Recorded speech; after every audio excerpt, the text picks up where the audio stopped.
Bismillahirrahmanirrahim. Assalamualaikum warahmatullahi wabarakatuh. Salam Jumaat penuh barakah. Hari ini 18 Jun 2021. InsyaAllah saya ingin borak-borak. Saya ingin berkongsi sedikit ilmu dan juga pengalaman berkenaan dengan simpanan. Tapi hari ini kita punya topik lebih spesifik kepada kenapa kita perlu menyimpan emas. Saya rasa ada setengah orang yang memikirkan bahawa kenapa nak kena simpan emas. Sedangkan kita dah simpan pun duit ringgit kan, dah ada duit. Jadi kenapa lagi kita nak perlu simpan emas? Jadi saya rasa terpanggil untuk kita sama-sama menambahkan ilmu pengetahuan kita berkenaan kenapa perlu kita simpan emas. Alright? Okay,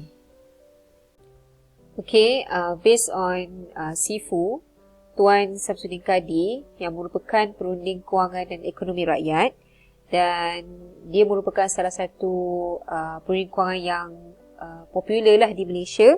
Kita boleh saksikan beliau dalam talk-talk beliau lah, seminar, dan dia sentiasalah bersiaran di TV1, TV2, TV3, TV9. Okay, and then selalu juga keluar dalam IKIM FM berkenaan dengan segmen bijak wang. Jadi apa yang remind ataupun dikatakan oleh Tuan Samsudin Kadi ni adalah don't put all eggs in one basket. Okay, so apa yang dimaksudkan oleh Tuan Samsudin Kadi ni adalah apabila kita menyimpan, kita tak boleh meletakkan semua simpanan kita pada satu tempat je. Maksudnya kita kena variasikan platform simpanan kita. Contoh kalau katakanlah kita simpan dalam wang ringgit kan. So kita spesifikkan berapa persen dekat tabung haji, berapa persen dekat Amanah Hartanah Bumi Putra AHB, berapa persen pula dekat koperasi. So kita pelbagaikan platform kita menyimpan, bukan satu sahaja. Jadi kalau kita tengok pun dividen mereka pun berbeza-beza kan. Ada yang rendah, ada yang tinggi. Jadi mungkin kita boleh dapat lebih sikit profit daripada dividen yang tinggi macam tu. So satu lagi platform ataupun selain daripada kita menyimpan dalam bentuk wang ringgit, apa yang disarankan oleh Tuan SK ni, Tuan Samsudin Kadi ni adalah kita juga boleh menyimpan dalam bentuk emas. Sebab apa kita kena simpan emas? InsyaAllah saya akan explain after this. Alright? So, mungkin ada yang tertanya, berapa banyak kita nak simpan ni? Okay? Berapa banyak? So, maksudnya kalau katakanlah kita bekerja, of course, insyaAllah kita akan dapat gaji. Tapi, berapa banyak kita nak simpan? Kan? So, jadi, apa yang disarankan oleh Tuan Haji Samsudin ni adalah sebaiknya kita simpan kita punya gaji kita 6 bulan gaji. 6 bulan gaji ni kita simpan adalah penting untuk in case kalau berlaku kecemasan. Okay, kecemasan contohnya macam tiba-tiba kita sakit ke, ataupun pasangan kita sakit ke, ataupun anak-anak kita sakit ke kan. So jadi kita kena masuk hospital. So of course lah bila kita masuk hospital nanti akan ada kos-kos yang kita kena tanggung. Jadi, kalau kita dah ada simpanan 6 bulan gaji ni, jadi kita boleh gunakan sikit untuk ketika kecemasan. Dan juga kita simpan untuk masa depan kita lah. Masa depan kita, masa pencen kita. Okay. So, contoh, saya buat calculation lah untuk 6 bulan gaji. Contohnya, kalau katakanlah gaji kita RM3,000. Satu bulan kita dapat RM3,000. Jadi 6 bulan gaji kita dapat 3,000 kali dengan 6. So ada 18,000. Jadi 18,000 ni kita kena.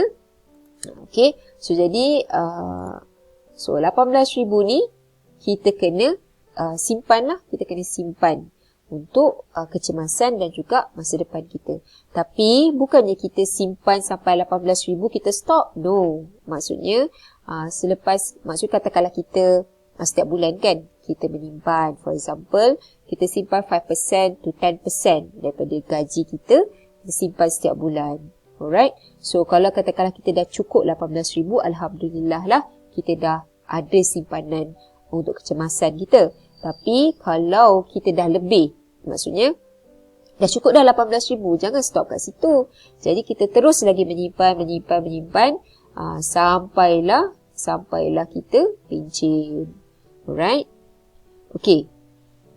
Selain daripada kita simpan, maksudnya daripada 18,000 ni, mungkin kita akan simpan dalam bentuk, kita simpan dalam bentuk wang ringgit kan, kita simpan dalam tanggung haji, dalam EHB, dalam koperasi. Why not? Kita pelbagaikan platform kita, kita consider untuk simpan dalam bentuk emas. Kenapa kita kena simpan dalam bentuk emas? Nanti saya cerita selepas ni lah, okay? So, kita simpan sekurang-kurangnya 10% lah. Okay? Kalau kita rasa macam tak nak juga 5%, adalah sikit. 5% ataupun 10% daripada simpanan kita tu, kita simpan dalam bentuk emas. Okay, berapa 10% daripada 18,000? So, jadi, saya dah buat calculation. So, 18,000 dari 10% daripada 18,000 adalah RM1,800. So, RM1,800 ni kita ambil lah, kita simpan dalam bentuk emas. Okay, contoh katakanlah harga emas hari ini sebanyak RM264 per gram. Okay, jadi berapa dengan 1,800 yang kita ada ni, berapa gram emas yang kita dapat? So, 1,800 kita bahagikan dengan 264. Jadi, kita akan ada 6.818 gram emas. Kan? So, maksudnya 6.8 gram emas ni kita simpan dalam bentuk emas. So, jadi sebenarnya kita simpan, bukan kita beli emas. Kita tengok macam kita beli emas, tapi sebenarnya kita simpan duit kita dalam bentuk emas. Tak hangus pun, kawan-kawan. Alright? Daripada kita gunakan 1,800 ni untuk beli macam-macam, kan? Kadang-kadang tu bukan keperluan pun, kehendak kita je. So, kita tukarkan dia, kita simpan dalam bentuk emas. Alright? Okay, so kita boleh buat target juga. Maksudnya macam saya kata tadi, kalau kita dah habis 18,000, kita dah simpan sampai 6 bulan gaji, kita jangan stop. Mungkin kita boleh buat target di mana kita simpan 1 gram per month. Maksudnya 1 bulan 1 gram untuk simpanan emas. So, kalau kita ada 1 tahun ada 12 bulan, jadi kita dah simpan 12 gram emas. Senyap-senyap. Maksudnya, tiba-tiba je nanti akhir tahun kita tahu, dah ada 12 gram emas lah dalam aku punya simpanan. Kan best macam tu kan? Alright? Okay, so kita akan masuk kepada topik yang sebenar, iaitu kenapa kita perlu menyimpan emas. Okay, insyaAllah hari ni, slot yang pertama ni saya akan terangkan sebab yang pertama. Dan insyaAllah the next slot saya akan terangkan sebab-sebab yang seterusnya. Setakat ni yang saya dapat simpulkan, kita ada 6 sebab kenapa kita perlu menyimpan emas. Okey, kita tengok sebab yang pertama. Okey, sebab yang pertama, kalau kita tengok adalah nilai emas, dia punya trend dia semakin naik. Saya bercakap ni adalah based on my experience. Saya start daripada 2017 menyimpan emas. So, sekarang ni dah 2021, which means that 2017, 18, 19, 20, 21. So, dah ada 5 tahun. Jadi, selepas 5 tahun saya menyimpan emas, baru saya ada confidence untuk saya sebar luaskan maklumat tentang kepentingan menyimpan emas ni. Okay? So, kalau you tengok, pada tahun 2017, ketika tu harga emas saya beli lebih kurang dalam RM180 per gram sehingga RM189 per gram. So sampai sekarang ni tak orang kata tu harga emas tu dah tak boleh cecah, dah 100 lebih. Alright? Okay, kemudian pada tahun 2019 harga emas naik lagi kepada RM200 per gram ke RM210 per gram. Okay, kalau you tengok beza purata harga emas pada tahun 2017 dan 2019 adalah di sekitar RM20 ke RM30 per gram. So masa ni saya rasa macam, dah banyak juga tu naik kan. Jadi saya telah menjual sikit lah saya punya emas untuk saya dapatkan dia punya profit. Okay. Okay, pada tahun 2020, salah ni, pada tahun 2020 sebenarnya. Ni silap sebenarnya. Bukan 2021, 2021 sekarang kan. Sebenarnya ni tahun 2020. Okay, so this one. Alright. So sorry. So pada tahun 2020, harga emas telah mencecah sebanyak RM300 per gram. Wow, Masya Allah, Tabarakallah. Memang tinggilah. So daripada 180 dah boleh naik sampai 300 per gram. So beza purata harga emas pada tahun 2017 dan 2020 adalah RM100 per gram sehingga RM120 per gram. Berbaloi tak kalau kita simpan? Berbaloi lah kan, sebab kita dapat profit. So contoh saya buat kira-kira, katakan kita beli emas sebanyak 50 gram pada tahun 2017. Okay. So first 2017 macam saya bagi tahu, katakanlah kita ambil harga emas ketika itu adalah RM180 per gram. Jadi kita ada 50 gram emas. So kita darabkan dengan RM180 per gram. So kita maksudnya kita simpan duit kita sebanyak RM9,000 untuk dapatkan 50 gram emas ketika 2017. Alright. Kemudian pada tahun 2019, emas tadi yang kita beli 50 gram telah naik harga sebanyak RM200 per gram.